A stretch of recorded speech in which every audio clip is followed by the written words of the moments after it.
Climate of India. Climate and weather. The state of atmospheric conditions of elements like sunshine, temperature, atmospheric pressure, winds, humidity, clouds, and precipitation over an area at a particular time refers to weather. These weather conditions fluctuate very often, even in a short period. Climate refers to such conditions over a large area and follows a similar general pattern over 30 or more years. There will be variations from year to year, but the basic pattern remains the same. On the basis of these generalized conditions, the year is divided into seasons. The pattern of the elements of weather and climate for a place can be shown using pictures called climographs or climatographs. Climographs shows average monthly values of maximum temperature, minimum temperature, and rainfall for a given place. Factors influencing climate and weather. It has been observed that for some places, example China, there is not much difference in the temperature across months. Some places, example Delhi, have wide differences in the temperature across the months.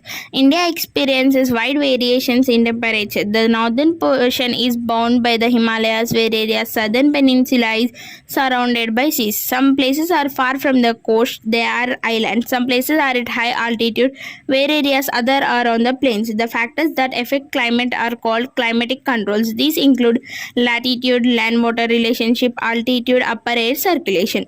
Latitude or distance from the equator. The average temperatures for the year drops as you go further away from the equator. For this reason, we divide the regions on Earth as tropical as those close to the equator, polar as those close to the poles, temperature as those in between two extremes. Intensity of temperature depends on the latitude. The temperature of the atmosphere at a particular place near the Earth's surface depends upon the insolation received at that location. This is more intense in the lower latitudes than in the high latitudes. As we move away from the equator towards the pole, the average annual temperature decreases. In India, the southern part lies in the tropical belt closer to the equator. Therefore, this region has higher average temperature than the northern part. This is one reason for the climate of Kanyakumari being entirely different from Bhopal or Delhi. India is situated roughly between 8 degrees and 37 degrees north latitudes, and the country is divided into almost two equal parts by the Tropic of Cancer. The part that is on the south of the Tropic of Cancer lies in the tropical zone. The part that is on the north of the Tropic of Cancer lies in the temperate zone. Land-water relationship. The amount of sunlight that is first observed and then radiated back or directly reflected depends on the nature of the surface. Darker areas such as heavily vegetated regions tend to be good observers. Lighter areas such as snow and ice-covered regions tend to be good reflectors. The ocean absorbs and loses heat more slowly than land. This affects climate in many ways. One of these is the formation of land and sea bridges. A large part of southern India, because of its long coastline, comes under the moderating influence of the sea. As such, the difference between the temperature of day and night and that of summer and winter is not much. This is known as equable climate. If we compare similar places on the same latitude and altitude, we can appreciate the effect of the sea. Altitude. You have learned that temperature decreases as altitude increases. Hence, hills and mountains will have lower temperature than locations on the plain. Therefore, relief or altitude of a region influences the climate of the area. You would have heard about several hill stations of the Himalayan region like Shimla, Gulmarg, Nainital and Darjeeling as places that have a cool climate even during the peak summer months. Similarly, Kodaikanal and Udagamandalam have cooler climate compared to other places near the coast. Upper atmospheric circulation. In the northern hemisphere, subtropical high pressure belt gives rise to permanent winds. They blow toward the equatorial low pressure belt by reflecting towards the west and are called trade winds. The German word trade means track and stands for blowing steadily in the same direction and in a constant course. India lies in the belt of dry northeast trade winds. The climate of India is also affected by the movement of upper air currents known as jet streams. These are fast flowing air currents in a narrow belt in the upper atmosphere, about 12,000 meters. The speed varies from about 110 km per hour in summer to about 184 km per hour in winter. An easterly jet stream develops at about 25 degrees north latitude. A jet stream causes the neighboring atmosphere to cool. This cooling effect on the easterly jet stream causes rain from clouds already formed over this latitude. seasons. Winter. The temperature in India landmass considerably reduces from mid-November and this cold season continues till February. January is usually the coldest month. Day temperature sometimes drops below 10 degrees Celsius in several parts of the country. However, the cold weather is more pronounced in North India. South India, especially the coastal areas, enjoy a moderate climate as temperature remains well above 20 degrees Celsius. During winter, the weather is generally pleasant with clear sky, low humidity, and cool breeze. Cyclone depressions coming from Mediterranean Sea called western disturbances cause low to moderate rainfall over northern India. This rainfall is a boon to wheat crop, which is generally cultivated in Rabi season. India lies in the trade wind belt of northern hemisphere. Northeast trades blow over India from land to sea and are therefore dry. However, some amount of rainfall occurs on the Coromandel coast of Tamil Nadu from these winds as they pick up moisture from the Bay of Bengal while crossing it. Summer. During the hot season, as we move from southern to northern part of the country, the average temperature increases. Starting in April, the temperature rises and slowly the maximum day temperature exceeds 37 degrees Celsius in the northern plains of India. By mid-May, the temperature during the day may touch 41 degrees Celsius to 42 degrees Celsius in many parts of the country, especially in the northwest plains and central India. Even the minimum temperature does not go below 20 degrees Celsius. The northern plain experiences dry and hot winds called Lu.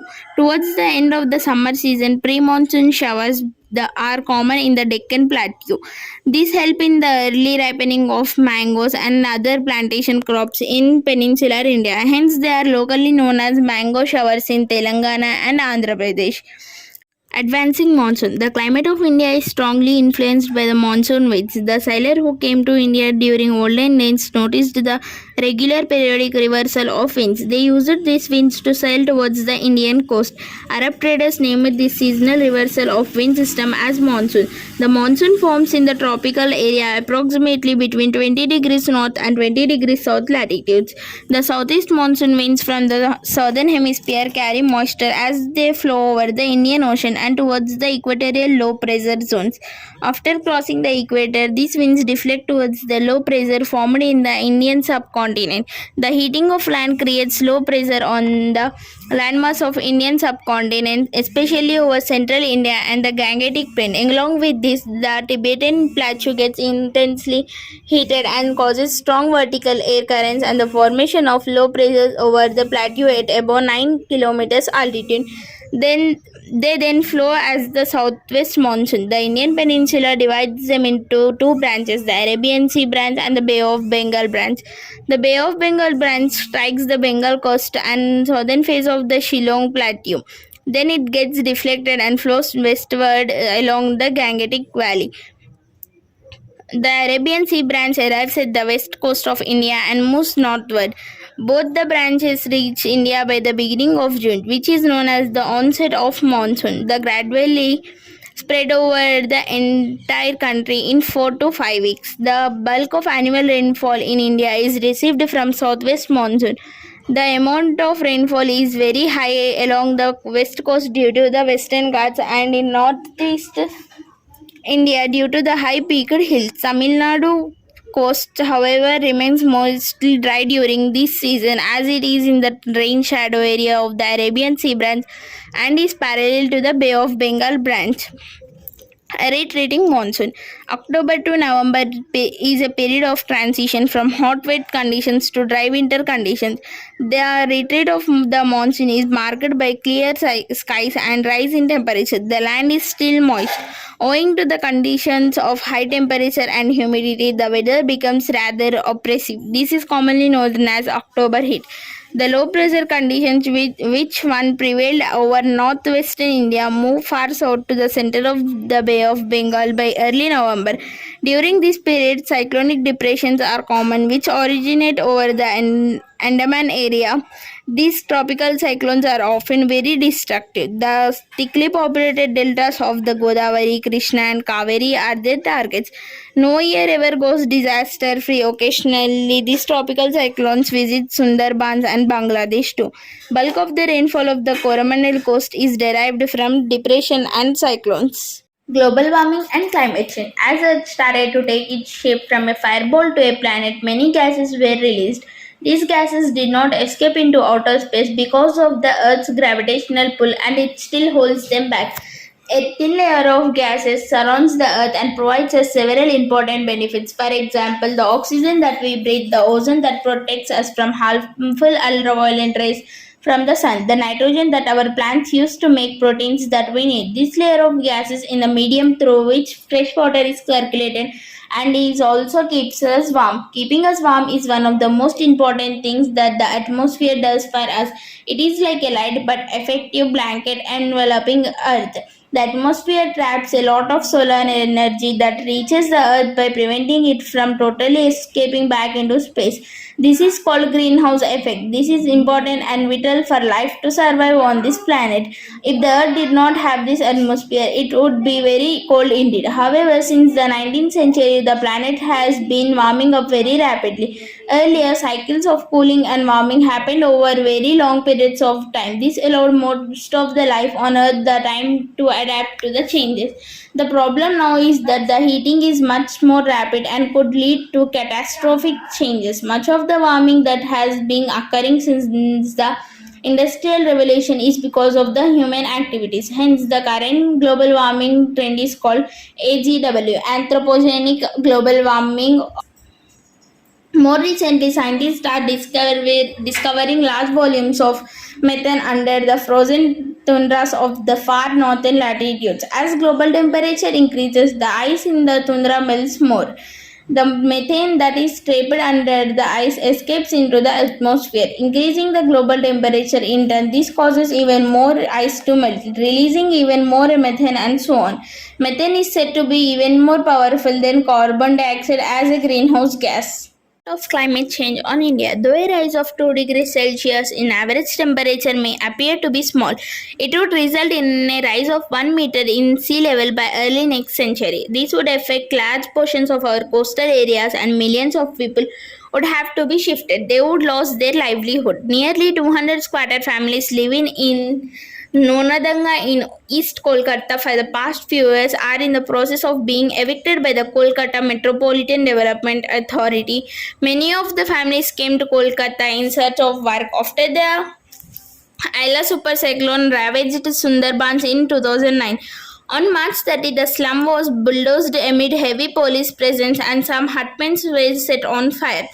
The current thunderstorm over the past few days have meant sleepless and soiled nights for nearly 700 people who have been rendered homeless. They work as house helps, rickshaw pullers, and construction laborers. The other effect would be on rainfall. This is like to be more erratic and lead to greater imbalances. Some places are likely to receive excess in rainfall, where areas other would get less than normal. Hence, droughts and floods are expected to increase. These would affect the agriculture pattern and people's livelihood to great extent. The faster melting of Himalayan glaciers would disturb the livelihood of freshwater fisher folk as their natural habitat of fish is affected. Similarly, freak weather conditions that you read about the likely to increase. Climate change is something that happens at a global level. Therefore, it affects all of us.